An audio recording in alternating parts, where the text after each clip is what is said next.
All right, I got here a Toyota Yaris 2012, and it's 2024 now. This car only has less than 41,000 miles, like 40,600 and some change. I'm not sure if the brakes have ever been changed. I don't think it has, because 40,000 miles, and it was owned by a little old lady that passed away. She passed away, and then her daughter inherited, and her daughter sold it, right? So basically, little old lady, and she took really care of it. Everything was on par, but the thing that one of the few things that wasn't shown on the record of being serviced was the coolant, and I changed that, the transmission oil, and I haven't touched that yet, and the brake fluids. I've never seen anything done with the brakes, or even bleeding the brakes. And looking in the brake fluid right there, looking at how dark it is, I could tell that it's more than 3 years old. And that's when you're supposed to change the brake fluid. 3 years old. It doesn't matter how many miles it has. It could sit at the dealership, never been sold, never been driven for 3 years, and you still have to change the brake fluid, because the brake fluid absorbs water. And the reality is that the brake fluid, the cap actually has a little breather hose in it. That's the nature of how the brake system works. So it's actually not fully sealed, because the cap over here does have a little breather hole, I should say, for the expansion. So basically, water, moisture gets absorbed by the brake fluid, because the brake fluid absorbs water. So that's not good for it. It degrades it. It makes it more corrosive, because battery brake fluid is very corrosive to begin with. But also that actually lowers the boiling point. So basically, your brake fluids could expand too easily, boil over too easily on long descents, long downhills. Like, for example, if you were driving down I-5 on California, going down the Grapevine, something like that, you could overheat your brakes, because cause the brake fluid to boil over and not work. So anyways, I'm gonna bleed the brakes now. So what you have to do, obviously, you don't have access to here because it's too tight, right? So you have to take this cap off, because you can actually see how it's made here. It's made for you to remove, right? Like so. Once the two ends are up, this end should need to unhook the weather stripping right here. I think it should be. I don't need to unhook this. This could stay on here, but I could probably unhook it as well. Let's see. Yeah, I'm just gonna leave it there. I guess I can see the attachments for it. So is that so? And you can be able to just, there we go, squeeze it right off. There it is. Now you have access to the reservoir, and this thing is actually below the maximum point. It's just below the maximum point. Let's pop this off real fast and see how. God, there's not even a screw on. This is like a. So it's not too bad, but it is. Looking at the color, I could tell that it's more than 3 years old. I'm very up to date as far as keeping my brake fluid fresh.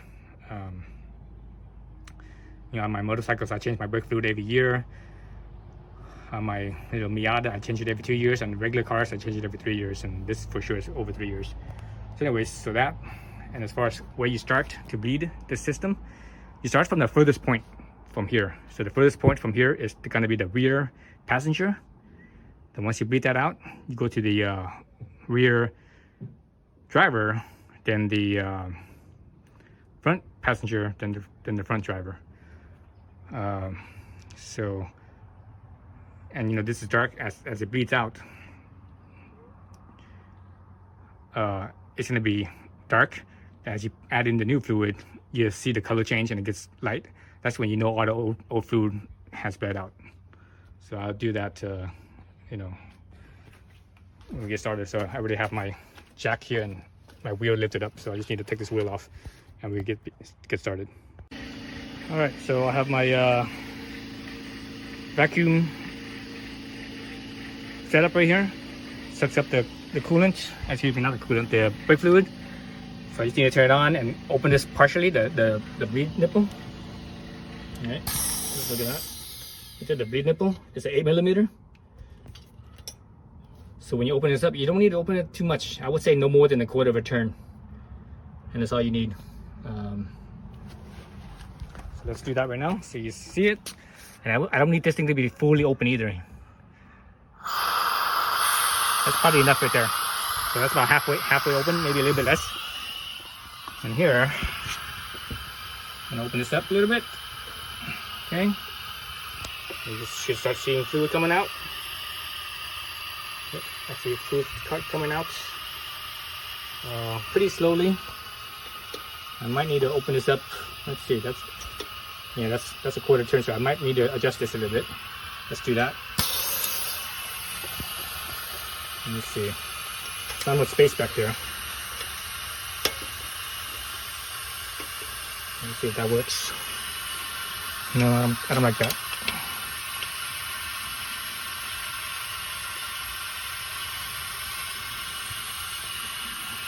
So what I'm gonna do is I'm just gonna slightly loosen this.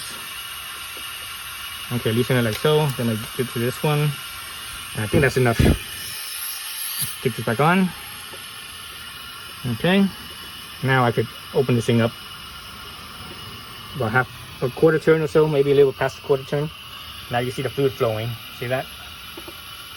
So that's normal. Now all you have to do is just keep an eye on your the level here.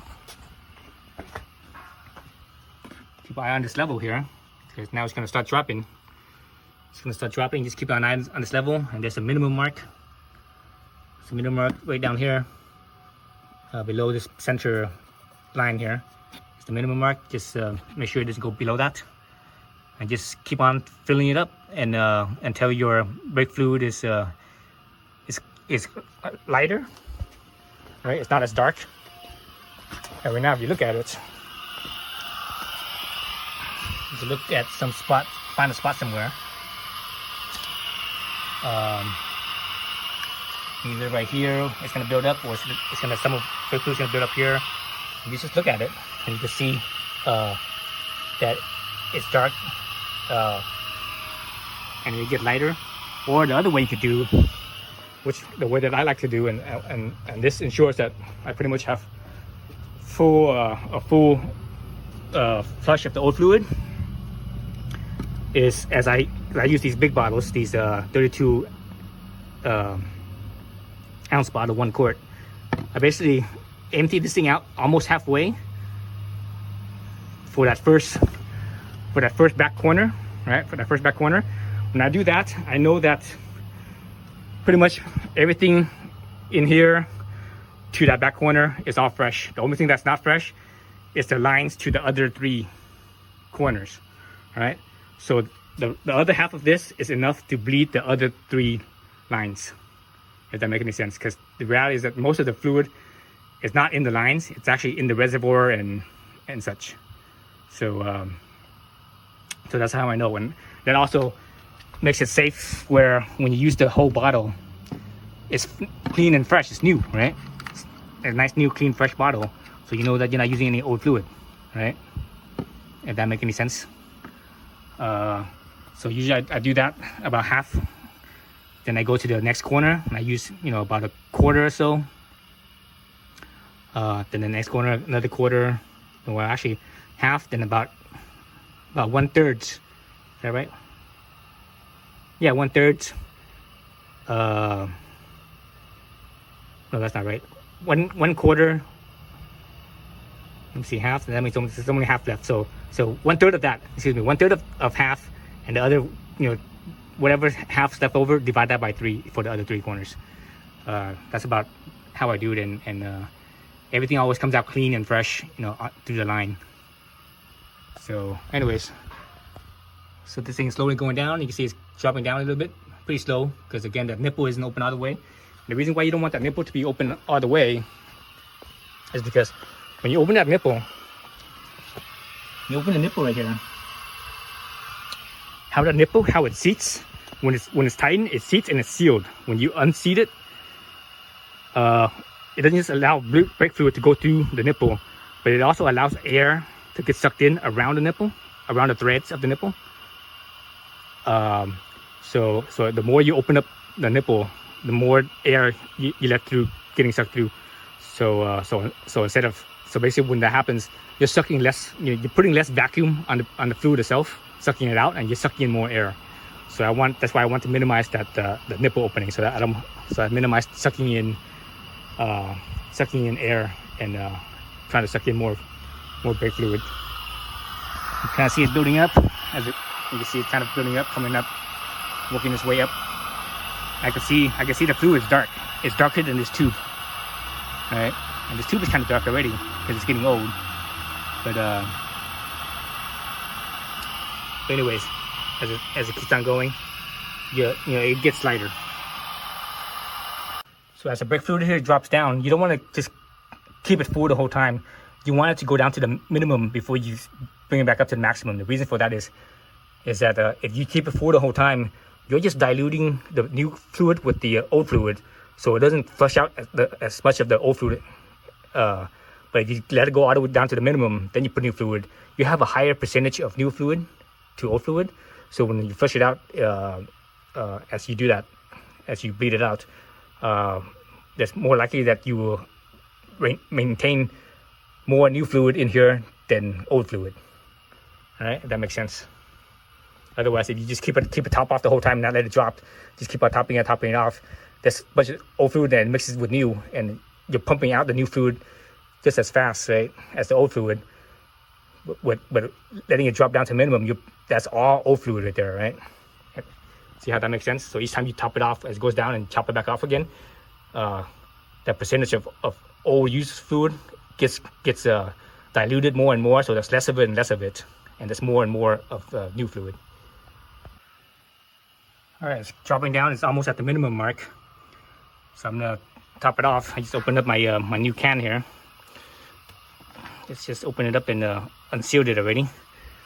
So let's pour that new amount in. And basically I want to get it back to the maximum. Oops, spilled out a little bit. Don't spill out. If you do spill out, like I just did, after you finish with this, rinse it with water. Again, brake fluid is it absorbs water, so oops, damn it, I spilled some more. It absorbs water, so and it's very corrosive. So you can actually rinse it off with water and maybe a little bit of soap or soapiness, like Simple Green or something like that. Or you use citrus cleaner.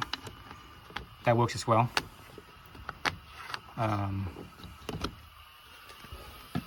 Alright, so I'm gonna keep on doing that until my bottle here is about halfway empty, or almost halfway empty. Then I will switch to the other corner. So now I'm at the passenger, rear passenger. So after I will switch to the rear driver. All right, it's dropping down to the minimum again. So let's look at this real quick. I'm not sure if you guys could see it, but yeah, actually you could sort of see it on camera. See how this part is light and towards the back is dark? That's because the reservoir it's not just one whole solid thing. It's sectioned off into different sections, at least into halves, if not more than that. So this side is actually light, so that's the cleaner fluid. But this side over here is darker. So that means usually on the brakes, they usually section it into twos. One side is and the reason why they do that is for safety reasons, just in case if the brakes fail. Let's say one part of the brakes fail, so that means only that half will fail, the other half won't fail. So how they usually section it is crosswise. So right now I'm doing the back passenger. So the back passenger is connected to the front driver, and the back driver is connected to the front passenger. So that's how they cross it. So if one of those corners fail, the other corner still works. So it's safer. So that's what you're seeing. You're seeing, basically this half is new, that half is the older half. And as far as the back half, I'm not sure what that is. That might be for the ABS, because I think the ABS is also separate as well. So it might be separated into maybe 3 chambers. I'm not exactly sure, but I know for sure it's at least two sides. But I think more than that. So there's nothing you do about that until until I close off the back, this back corner over here, then I open up the back corner on the other side, right? Then this side will get cleaned out. And I know that this side's all clean and new and fresh. All right, so let's drop down to that minimum mark again. And my bottle is about halfway. So now I need to close up my bleeder. Close up the bleeder.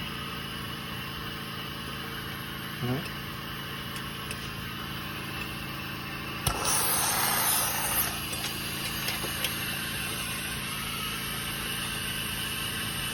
Okay, bleeder's closed. And just a little bit of brake fluid here. I'm gonna rinse this out. Don't leave the brake fluid like that because it's against corrosive. So rinse it out. Use Simple Green or something like that to rinse this out and clean it up. Then you could put the cap on and put the wheel back on, and off to the next corner. All right, so I empty out my bottle. I'm on my last corner. I already shut it down actually. I already closed it up. And I already capped it. On my level, I bought it a little bit below maximum. So everything's pretty much new and fresh now. So basically my brakes are red. All I have to do now is wash this part right here because there's brake fluid all over. So I'm gonna pour some water here, rinse all the brake fluid off. Then I'm gonna spray like some Simple Green or some type of cleaner to clean the brake fluid off. Then rinse that off. And I'm done basically. I need to button everything up and put everything back together. This is closed down. Take my cap off of here. One of the things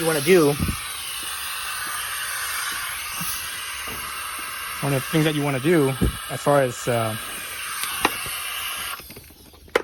once you shut this off, to prevent corrosion from right here, you want to clean this spot too. So you clean this spot, then rinse it off with water. Again, Simple Green works fine, or citric acid. Whatever, either one of those works fine, and both of those are pretty mild. So wash it with that, then rinse it with water. And if you do have an air compressor, blow air compressor into the nipple, so just in case there's any like brake fluid in there, in the nipple right here, so that way it doesn't corrode the nipple. And that's about it. That's pretty much it. I'm done. So that's basically how you bleed the brakes. And this pretty much applies to pretty much any car. This car has ABS and everything. So the key is when you're emptying the reservoir, don't let it empty below the minimum mark. If you do that, there's a very good chance that it's gonna suck in air, and once that happens, man, you're kind of screwed. You might not be able to get it out with this method. Using this thing. You might have to use a different method, and that's a different video altogether.